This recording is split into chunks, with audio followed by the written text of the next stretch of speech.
अस्सलाम वालेकुम व्यूवर्स, मेरा नाम मुजफ्फर इकबाल है और आप देख रहे हैं मेरा YouTube channel Muzaffar mix vlogs. तो व्यूवर्स, आज आपके लिए बहुत ही आसान, बड़ी मज़े की दही बलों के साथ, गोलगप्पों के साथ और लड्डू पीटियों के साथ खाने वाली चटनी बनाने के लिए आया हूँ और आपको तरीका बताएंगे कि चटनी हम किस तरीके से बनाते हैं। तो सबसे पहले इसके इंग्रेडिएंट्स की तरफ चलते हैं। इंग्रेडिएंट्स में सबसे पहले मैंने सूखी खुबानियाँ लेके अच्छे तरीके से गर्म पानी से धो के इसकी मट्टी वगैरह निकाल दी है। तो आप भी इसको इसी तरीके से अच्छे तरीके से धोएं और इसके अंदर जो मट्टी होती है वो निकल जाए। उसके अलावा मैंने इसके अंदर चाट मसाला शामिल करना है, आधा चम्मच। 5 से 7 चम्मच चीनी के शामिल करेंगे। हस्बे जायका नमक लेंगे और इसको हम हाजमेदार बना रहे हैं तो इसके अंदर पुदीने का थोड़ा सा इस्तेमाल करेंगे। तो आप चलते हैं इसकी मेकिंग की तरफ। एक पैन ले लिया है, पैन में थोड़ा सा पानी शामिल करेंगे। तकरीबन 1 से 2 कप हम इसमें पानी शामिल करेंगे। जो खुबानियाँ हमने नरम करके पहले से रखी थी वो इसमें शामिल करेंगे। व्यूवर्स, 1 से 2 कप पानी इसमें कम था तो मैंने इसमें 1 कप पानी और शामिल करके इसको पकाना शुरू कर दिया है। तो जब तक इसका बॉयल नहीं आता हम इसको इसी तरीके से जो है हल्का हल्का सा मिक्स करेंगे और इसको पकने के लिए छोड़ देंगे। खुबानियाँ अच्छे तरीके से बॉयल हो रही हैं, हम इसको अच्छे तरीके से पकाएंगे और साथ साथ इसको किसी भी बीटर की मदद से या किसी बड़े डोंगे वगैरह की मदद से हम इसको प्रेस करते जाएंगे ताकि ये नरम होती जाए। बीटर की मदद से अच्छे तरीके से इसको बीट करते जाएंगे और खुबानियाँ, सब जो खुबानियाँ हैं उनको तोड़ते जाएंगे ताकि ये पल्प इसका एक बन जाए। हमें वो पल्प की ही चटनी बनानी है। खुबानी का पल्प बनकर तैयार हो गया है। अब हम इसमें सबसे पहले शुगर ऐड करेंगे।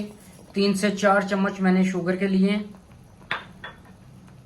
आधा टीस्पून इसमें नमक का जाएगा। आधा टीस्पून हम इसमें चाट मसाले का शामिल करेंगे और अच्छे तरीके से इसको मिक्स करेंगे। तो व्यूअर्स, खुबानी की चटनी का पल्प बनकर तैयार हो चुका है। अब हम इसको ठंडा करेंगे और ठंडा करने के बाद हमने जो पुदीने लिया था, पुदीने की गठरी को अच्छे तरीके से ग्राइंड करेंगे और इसमें शामिल करेंगे। चटनी ठंडी हो चुकी है। आधी चटनी को अपने ग्राइंडर के जग में डालते हैं और इसको ग्राइंड करते हैं। ज़्यादा नहीं करना,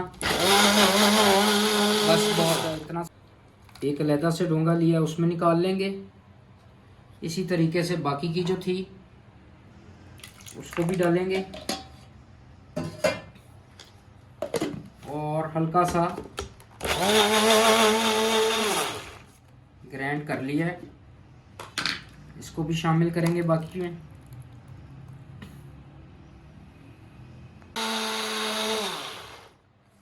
पुदीना ग्राइंड हो चुका है। जो हमने चटनी का पल्प रखा था उसमें इसको शामिल करेंगे। बीटर की मदद से अच्छे तरीके से इसको बीट करके यकजान कर लेंगे।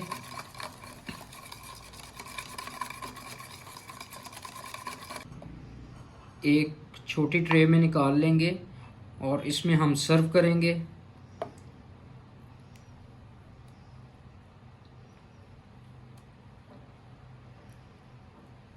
तो व्यूवर्स, मैं उम्मीद करता हूं कि मेरी आज आपको ये बहुत ही आसान खुबानी की चटनी की रेसिपी बहुत पसंद आई होगी। आप जब भी घर में मछली बनाएं तो मछली के साथ इस चटनी को लाजमी बनाएं और पुदीना लाजमी डालें। पुदीना अल्लाह पाक ने वैसे ही बड़ा हाजमेदार बनाया है तो इस चटनी के साथ मिलके उसका टेस्ट दुबाला हो जाता है और चटनी को 4 चांद लग जाते हैं। तो आप मेरी इस रेसिपी को जब भी ट्राई करें मुझे कमेंट सेक्शन में लाजमी बताइएगा। तो इंशाल्लाह मिलते हैं एक अच्छे व्लॉग, एक अच्छी वीडियो के साथ, एक अच्छी रेसिपी के साथ। मुजफ्फर इकबाल को अपनी दुआओं में याद रखिए। अल्लाह हाफिज़।